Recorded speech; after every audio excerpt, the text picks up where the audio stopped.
पहले ईरान के supreme leader Mustafa Khamenei ने अमेरिका और इजराइल को चेतावनी दे दी है। उन्होंने ये कहा है कि ईरान पर हमला करने वाले को नहीं छोड़ेंगे। अमेरिका के राष्ट्रपति डोनाल्ड ट्रंप की ओर से सीज फायर का ऐलान करने के बाद मुस्तफा खामनेई का ये पहला बयान है। उन्होंने ये कहा है कि हम युद्ध नहीं चाहते हैं, लेकिन अपना अधिकार हम नहीं छोड़ेंगे। तो मुस्तफा खामनेई देखिए, नए सुप्रीम लीडर बनने के बाद भले ही वो अब तक सामने नहीं आए हों और ना ही कभी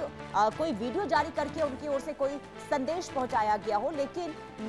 सीज फायर होने के बाद उनका देखिए ये स्टेटमेंट सामने आया है। लिखित तौर पर ये स्टेटमेंट बताया जा रहा है। एक रिपोर्ट के द्वारा दावा किया गया कि ये लिखित स्टेटमेंट है मुस्तफा खामनेई का, जिसमें वो कहते हुए नजर आ रहे हैं कि हमारा जो अधिकार है उसे हम नहीं छोड़ने वाले हैं, यानी कि जो नुकसान हुआ है उसकी भरपाई हम जरूर लेंगे। और ये सीधे तौर पर चेतावनी अमेरिका और इजराइल को नए सुप्रीम लीडर मुस्तफा खामनेई के द्वारा दी गई है और हमला करने वालों को बिना सजा हम नहीं छोड़ेंगे। एक तरफ सीज फायर, दूसरी तरफ अब अगली बातचीत होगी इस्लामाबाद में ईरान और अमेरिका के प्रतिनिधियों के बीच में, और उससे पहले मुस्तफा खामनेई का यह स्टेटमेंट सामने आया है जिससे ईरान का रुख आगे क्या रह सकता है इससे साफ तौर पर संकेत मिलते हुए नजर आ रहे हैं। यानी कि ईरान का जो तल्ख तेवर है उसमें अभी भी नरमी नजर नहीं आई है और ये मुस्तफा खामनेई के इस बयान के बाद साफ तौर पर समझा भी जा रहा है। मुस्तफा खामनेई से पहले लगातार देखिए ईरान की ओर से, IRGC की ओर से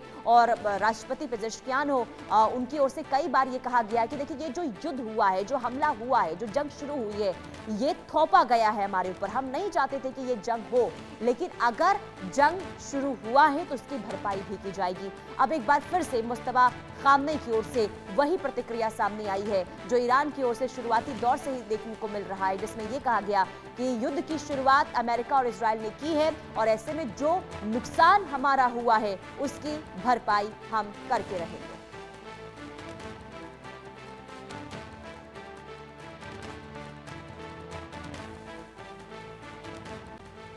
तो देखिए ये पूरी जो जंग है वो अब आकर कहां पर टिक गई है, स्ट्रेट ऑफ हॉर्मुज पर। और ऐसे में आखिर स्ट्रेट ऑफ हॉर्मुज ईरान के लिए इतना अहम क्यों है और इससे आखिर क्यों अब एक हथियार के तौर पर ईरान इस्तेमाल कर रहा है, आइए ये हम आपको ग्राफिक्स के जरिए बताते हैं। देखिए स्ट्रेट ऑफ हॉर्मुज ईरान का एक अहम ऐसा हिस्सा जिससे ये कह सकते हैं कि ये ईरान की लाइफलाइन है और यहां से तेल निर्यात होता है और रास्ता रोककर वैश्विक दबाव बनाने की पूरी ताकत ईरान इस वक्त रख रहा है। वहीं खाड़ी देशों की शिपिंग पर भी सीधी नजर इस वक्त किसकी है, ईरान की है। इसके अलावा तनाव में सौदेबाजी का सबसे बड़ा हथियार इस वक्त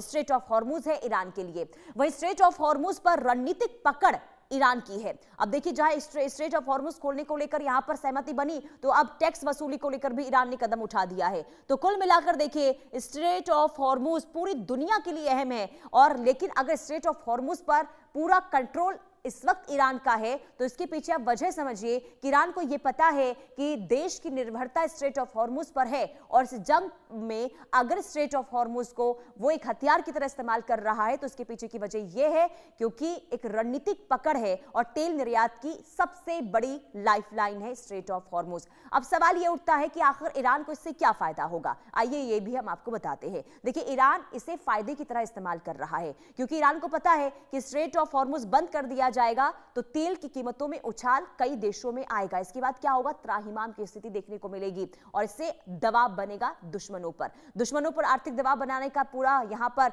एक पैतरा तैयार कर लिया गया है ईरान की ओर से। क्षेत्रीय ताकत यहां पर दिखाने की कोशिश ईरान की ओर से हो रही है। इसके अलावा बातचीत में मजबूत पोजीशन इस वक्त ईरान की है। खाड़ी ट्रैफिक पर नियंत्रण संकेत इस वक्त मिल रहे हैं। कुल मिलाकर आप समझिए कि ईरान जो है स्ट्रेट ऑफ हॉर्मुज से पूरी ताकत के साथ इस वक्त जंग में डटा हुआ है। यानी कि ईरान को पता है कि स्ट्रेट ऑफ हॉर्मुज पर अगर नियंत्रण किया जाता है, यहां पर कंट्रोल किया जाता है तो मजबूत स्थिति में ईरान होगा और जो रणनीति या कह सकते हैं जो स्ट्रैटेजी यहां पर ईरान की ओर से बनाई गई उसमें ईरान बहुत हद तक सफल भी हुआ है। और यही वजह है कि देखिए जब सीज फायर हुआ है, सीज फायर को लेकर सहमति बनी है जिसमें ईरान ये कह रहा है कि हमारी बहुत बड़ी जीत हुई है, इसके पीछे की वजह यह है कि जो 10 शर्तें, जो 10 मांगे हैं ईरान की ओर से, उस पर बातचीत करने के लिए अमेरिका सहमत हुआ है और इसे लेकर बातचीत भी देखिए इस्लामाबाद में होने वाली है। और ऐसे में जो ईरान चाहता था, जो ईरान की रणनीति थी, जो ईरान की स्ट्रैटेजी थी,